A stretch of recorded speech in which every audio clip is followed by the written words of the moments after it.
चलिए आज के इस वीडियोस में सीखने वाले हैं कि मेमोरी एक्चुअल हमारा होता क्या है और इसका यूज हम कंप्यूटर में कैसे करेंगे और इसका यूज कंप्यूटर कैसे करता है। इसके पिछले टॉपिक्स पे मैंने डिस्कस कर रखा था कि आउटपुट डिवाइस हमारे क्या होते हैं। तो चलते हैं अपने टॉपिक की तरफ। ये CCC का बैचेस हम प्लेलिस्ट बना रहे हैं जो कि वीडियोस आप देख पाएंगे यहाँ पे जाके गूगल पे या यूट्यूब पे टाइप करिए ब्राइट कंप्यूटर इंस्टीट्यूट गोरखपुर, तो आपको प्लेलिस्ट आपको देखने को मिल जाएगा। चलिए बढ़ते हैं आगे अपने टॉपिक की तरफ। तो सबसे पहला जो चैप्टर होगा वो होगा मेरा मेमोरी। वह होगा मेरा मेमोरी।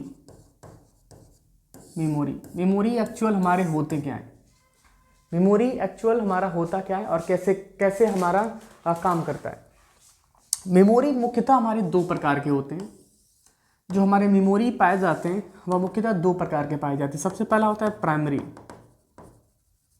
प्राइमरी मेमोरी, दूसरा होता है सेकेंडरी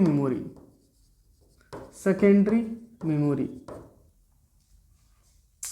पहला क्या होता है प्राइमरी और दूसरा क्या होता है सेकेंडरी।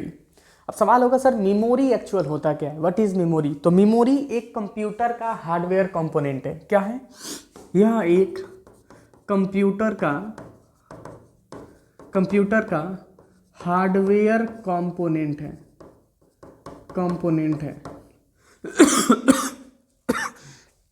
यह क्या है? यह एक कंप्यूटर का हार्डवेयर कंपोनेंट है। दूसरा, यह डेटा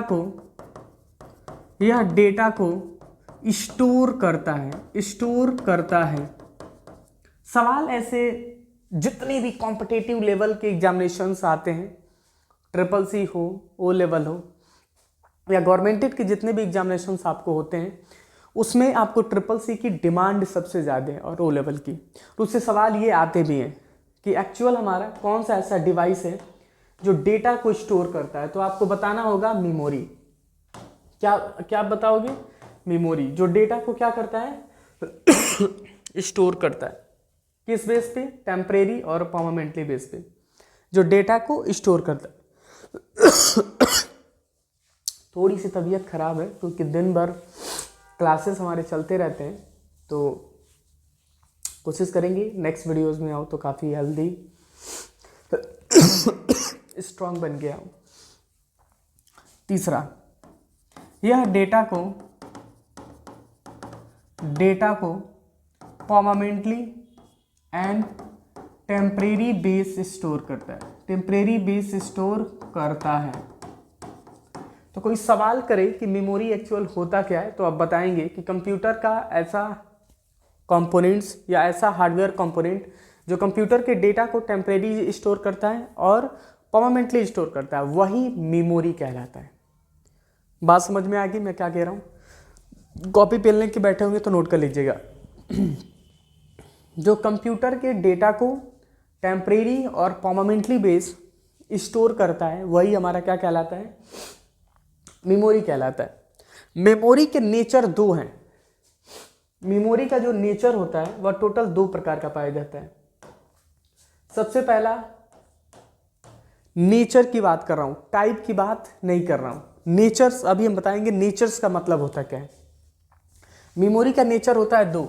सबसे पहला होता है वोलाटाइल, एक होता है नॉन वोलाटाइल। वोलाटाइल मेमोरी एक ऐसी मेमोरी होती है जो डेटा को टेम्परेरी बेस से स्टोर करती है। अगर कोई आपसे सवाल कर रहा है कि वोलाटाइल मेमोरी से आप क्या समझते हैं, तो आप बताएंगे कि वोलाटाइल मेमोरी एक ऐसी मेमोरी होती है जो कंप्यूटर के डेटा को टेम्परेरी बेस से स्टोर करती है। मतलब जब तक करंट मिलेगा तब तक चलेगा। अभी ये देख पाएंगे कि यह वोलाटाइल बेस काम कर रहा है। ये जो पैनल पे हम काम कर रहे हैं ये वोलाटाइल बेस काम कर रहा है। लाइट चली जाएगी, डेटा इरेज, सेव किए रहेंगे तब बेस अलग है कि हम उसको स्टोर कर सकते हैं। नॉन वोलाटाइल का मतलब ये होता है कि डेटा को परमानेंटली बेस स्टोर करता है। या डेटा को किस बेस स्टोर करता है? परमानेंटली बेस स्टोर करने का काम कौन करता है? हमारा नॉन वोलाटाइल। तो ये क्लियर हो चुका होगा वोलाटाइल्स क्या होते हैं, नॉन वोलाटाइल्स क्या होते हैं। मतलब डेटा को टेम्परेरी बेस से स्टोर करेगा, एक परमानेंटली बेस स्टोर करेगा। It means nature. जैसे एक सांप का नेचर क्या हो सकता है? काटने का। एक बिच्छू का डंक मारने का। वो एक ह्यूमन उन लोगों का एक नेचुरल है कि वो करेंगे ही करेंगे। तो ये से एक मेमोरी है। तो मेमोरी का नेचर क्या है, दो है, एक टेम्परेरी एक परमानेंटली। तो क्लियर हो गया। तो कोई पूछे कि मेमोरी क्या होता है तो एक्सप्लेन आप कर सकते हैं कि कंप्यूटर के ऐसे हार्डवेयर कंपोनेंट जो कंप्यूटर के डेटा को टेम्परेरी बेस से स्टोर करता है और परमानेंटली बेस से स्टोर करता है, वही हमारा क्या कहलाता है, वही हमारा मेमोरी कहलाता है। यह मुख्यतः दो प्रकार के पाए जाते हैं। यह कितने प्रकार के पाए जाते हैं, मुख्यतः दो प्रकार के पाए जाते हैं। यह मुख्यतः कितने प्रकार के पाए जाते हैं, दो प्रकार के।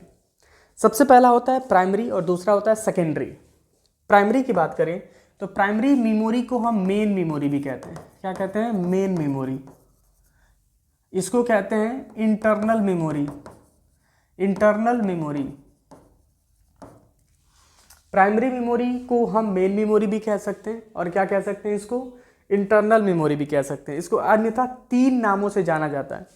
इसको तीन नामों से जाना जाता है। किसको, प्राइमरी को, मेन को और इंटरनल। अगर कोई टीचर प्राइमरी की बात कर रहा है तो प्राइमरी बोल सकते हो, मेन की बात कर रहा है तो डेफिनेटली मेन मेमोरी भी आप बोल सकते हो, और इंटरनल की बात कर रहा है तो इंटरनल। अब सवाल को सर बोला ही क्यों गया है, तो प्राइमरी मेमोरी एक ऐसी मेमोरी होती है जब सीपीयू चालू होता है, जब सीपीयू स्टार्ट होता है तो जिस मेमोरी को सबसे पहले यूज करता है उसी को कहते हैं प्राइमरी मेमोरी। समझ में आ गया टॉपिक्स में क्या कह रहा हूं। जो जब सीपीयू चालू हो रहा होता है तो जिस मेमोरी को यूज करता है सबसे पहले, वही हमारा क्या कहलाता है, प्राइमरी मेमोरी। मतलब सीपीयू यूज किसको करता है, तो हमारा रोम को करेगा सबसे पहला, दूसरा रैम को करता है, तीसरा कैच को करता है, कैच मेमोरी। अगर कोई सवाल कर रहा है कि प्राइमरी मेमोरी क्या होता है तो बता सकते हैं, प्राइमरी मेमोरी ऐसी मेमोरी होती है जब सीपीयू चालू होता है तो जो सीपीयू जिस मेमोरी को सबसे पहले यूज करता है उसी को हम क्या कहते हैं, primary memory. It means ROM, RAM और कैच। मेन क्यों कहा गया, इसके बिना काम भी नहीं चल पाता है। मेन मेमोरी एक ऐसी मेमोरी होती है कि मतलब अगर ये ना हो तो हमारा सीपीयू चलेगा भी नहीं। जैसे हमारा मोबाइल हो गया, मोबाइल जब ऑन होता है तो देखना टाइम लेता है, वो सारा डेटा लोड करता है, जितना रैम रोम में डेटा होगा सबको लोड करवाएगा। लोड करने की क्रिया ही बूटिंग कहलाता है। बूटिंग मतलब उसको बूटिंग कह सकते हैं। हमारा कंप्यूटर्स यहाँ पे जितने भी लगे हैं, ये अगर चालू होगा तो इसको टाइम लेगा, तुरंत क्विकली स्टार्ट नहीं हो जाएगा, ये टाइम लेता है। इसलिए उसको क्या कहते हैं, मेन मेमोरी। मतलब वो बूटिंग हो रहा होता है। और इंटरनल कहने का मतलब हमारा सीपीयू जो हमारा होता है, कैबिनेट होता है, यही कैबिनेट है। चलो ले चलते हैं, दिखाते हैं कैबिनेट कैसे दिखता है। यही है हमारा कैबिनेट, सीपीयू।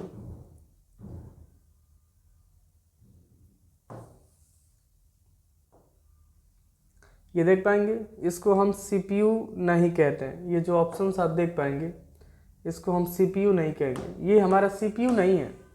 इसको हम कैबिनेट कहेंगे। इसको हम क्या कहेंगे, कैबिनेट हम कहेंगे। इसको हम क्या कहेंगे, कैबिनेट हम कहेंगे। ये मेरा कैबिनेट है।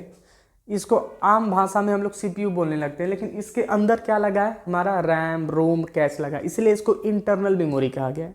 तो तीनों क्लियर हो गया, प्राइमरी मेमोरी, मेन मेमोरी और इंटरनल। क्लियर हो गया। अभी हम सेकेंडरी के बारे में नहीं जानेंगे। सेकेंडरी का नेक्स्ट पार्ट इसको हम क्लियर हम करेंगे, आगे के नए जितने भी वीडियोज आएंगे उसमें हम क्लियर करेंगे। अभी हम प्राइमरी के बारे में बात करते हैं। तो प्राइमरी क्लियर हो गया, मेन भी क्लियर हो गया और इंटरनल भी क्लियर हो गया। अब सवाल होगा कि सर इसकी प्राइमरी और मेन और इंटरनल के एग्जाम्पल्स क्या होगा, तो ये तीनों होते हैं, ये तीनों, रैम, रोम और कैच। प्राइमरी मेमोरी के एग्जाम्पल रैम, रोम, कैच। मेन मेमोरी के एग्जाम्पल रैम, रोम, कैच। और इंटरनल मेमोरी का एग्जाम्पल रोम, रैम, कैच। अब सवाल होगा सर रैम होता क्या है, रैम होता क्या है, रैम दिखता कैसे है, काम कैसे करता है, चलिए उसको भी देखते हैं। यह होता है हमारा रैम। हैव ए लुक, ये जो स्क्रीन पे देख पाएंगे ये होता है हमारा, मैं किसकी बात कर रहा था, किसकी बात कर रहा था जी, हमको भूल गए, हम किसकी बात कर रहे थे? रोम की बात कर रहे थे। हाँ, आई एम सॉरी, रोम। रोम हमारा कुछ इस टाइप से दिखता है। रोम हमारा कुछ इस टाइप से आपको देखने को मिलता है। ये होता है हमारा रोम। अब ये रोम हमारा क्या होता है? रोम, हैव ए लुक, रोम। हाँ चलो, इसका फुल फॉर्म ये बता रहा है, और क्योंकि ऑलरेडी हमने सर्च कर रखा है। यही होता है हमारा रोम, जो हमारे कंप्यूटर के अंतर्गत हमारा इंस्टॉल होता है इंटरनल पार्ट में। इसी को हम रोम कहते हैं। आप देख पाएंगे कि यह हमारा जो मेमोरी है इसको हम रोम कहते हैं, जिसका पूरा नाम होता है रीड ऑनली मेमोरी। इसको कहते हैं रीड ऑनली मेमोरी, जो कंप्यूटर में यह इंस्टॉल होता है, जो यह कंप्यूटर में क्या होता है? इंस्टॉल होता है। आप देख पाएंगे, ये गौर से देखो, यही है। ये जो मेमोरी होती है यह प्राइमरी होती है। क्या होती है? यह प्राइमरी मेमोरी होती है। Primary memory, primary memory. यह क्या होती है? मेन मेमोरी होती है। क्या होती है? Main memory. यह क्या होती है? इंटरनल मेमोरी होती है। Internal memory. तो करीबन यह तीन नाम पहले ही हमने बता दिया। ROM is a type of main memory, ROM is a type of main memory, ROM is a type of internal memory. यह डेटा को परमानेंटली बेस स्टोर करता है। परमानेंटली बेस स्टोर करता है। यह डेटा को किस बेस से स्टोर करता है? Permanently base. इसीलिए इसको बोला गया है नॉन वोलाटाइल। इसीलिए इसको बोला गया है नॉन वोलाटाइल। अभी हमने नेचर के बारे में बात कर रहा था आपसे, क्लियर हो चुका है? तो अगर कोई पूछे कि रोम क्या है तो बता सकते हैं कि रोम एक प्रकार का प्राइमरी मेमोरी है, यह एक मेन मेमोरी है, यह एक क्या है? एक प्रकार का हमारा इंटरनल मेमोरी है, जो डेटा को परमानेंटली बेस स्टोर करता है। मतलब करंट मिले चाहे ना मिले, डेटा को हमेशा याद रखता है। इसका यूज कहाँ होता है? डिवाइसेस में किया जाता है। अब इस पैनल को खोलेंगे तो यहाँ पे देखो न्यू लाइन कंपनी है, इसका तुरंत लोगो देखने को मिल जाएगा। इसको आसानी से हम चेंज नहीं कर सकते हैं, कंपनी वाले ही चेंज कर सकते हैं। कोई भी डिवाइसेस, फ़ोन भी अगर ऑन करेंगे तो आपको देखने को मिल जाएगा। फ़ोन भी अगर ऑन आप करते हैं तो ये चीज़ें आपको देखने को मिल जाएंगी, तुरंत वहाँ पे उसका लोगो देखने को। नोकिया का फ़ोन आपने देखा है, 2 हाथों मिलाने वाले आते हैं सब। आप चिल्लाते रह जाएंगे, वो मानेगा नहीं, वो अपना काम करके ही जाएगा। तो वह होता है हमारा रोम। रोम मुख्यतः हमारे टाइप्स इसके कई सारे अवेलेबल्स हैं। जैसे जो हमारा रोम होता है मुख्यतः इतने प्रकार के भागों में बांटा गया है। सबसे पहला होता है हमारा रोम PROM, EPROM, EEPROM। मुख्यतः 3 प्रकार के भागों में इसको बांटा गया। सबसे पहला PROM, programmable read only memory. Programmable read only memory, erasable programmable read only memory. और EEPROM का मतलब electronic erasable programmable read only memory. जैसे इट मीन्स अभी हम इसके बारे में देखते हैं कि PROM क्या होता है। PROM एक प्रकार का ब्लैंक मेमोरी होता है। PROM programmable read only memory, मतलब डेटा को यह बिल्कुल इम्पटी रखता है। लेकिन कंपनी वालों ने ये सोचा कि अगर किसी भी डेटा को अगर डिलीट करना है हमको, तो कैसे डिलीट करेंगे? अभी हमने बताया कि इसमें डेटा को सिर्फ हम पढ़ सकते हैं, मतलब इट मीन्स हम सिर्फ इसको रीड कर सकते हैं। या डेटा को परमानेंटली बेस से स्टोर करता है, तो डिलीट कैसे होगा? तो डिलीट एक सिर्फ टाइम के साथ सारी चीज़ें बदलती हैं। तो PROM आया, उसके बाद हमारा EPROM आया और EEPROM आया। EPROM एक प्रकार का इम्पटी मेमोरी है, और EPROM की बात करें तो electronic programmable read only memory. यह डेटा को तो डिलीट करता है लेकिन एक ही बार। जैसे हमने क्या किया, इस डेटा को एक ही बार हमने डिलीट कर दिया, यह क्या हो गया? यह EPROM हो गया। कंपनी वालों ने ये सोचा कि दिक्कत है भाई, एक ही बार सारा डिलीट हमको डेटा नहीं चाहिए, इस स्पेसिफिक हमको डिलीट करना है। तो टाइम के साथ लेजर्स के साथ, अल्ट्रा वायलेट लेजर्स के साथ इसको डिलीट करने के लिए EEPROM आया, electronic erasable programmable read only memory. अब इसमें टाइम के साथ हम ऐसे डिलीट कर सकते हैं किसी भी डेटा को, इस टाइप से नहीं जो हम दिखा रहे हैं, उसके डेटा को, रोम के डेटा को। फिलहाल क्लास यहीं पे समाप्त करते हैं। कोई भी डाउट हो कमेंट सेक्शन में ज़रूर आप रखिएगा। ऑफलाइन में पढ़ना चाहते हैं तो जिसका लोकेशन है ब्राइट कंप्यूटर इंस्टीट्यूट गोरखपुर तारामंडल, जो कि डिस्क्रिप्शन में आपको देखने को मिल जाएगा। अन्यथा गूगल पे भी सर्च कर सकते हैं तारामंडल कंप्यूटर इंस्टीट्यूट, तो सबसे टॉप नंबर पे बिजनेस हमारा देखने को मिलेगा। तो वीडियो को यहीं पे करते हैं समाप्त, फिर मिलते हैं नेक्स्ट वीडियो के पार्ट में।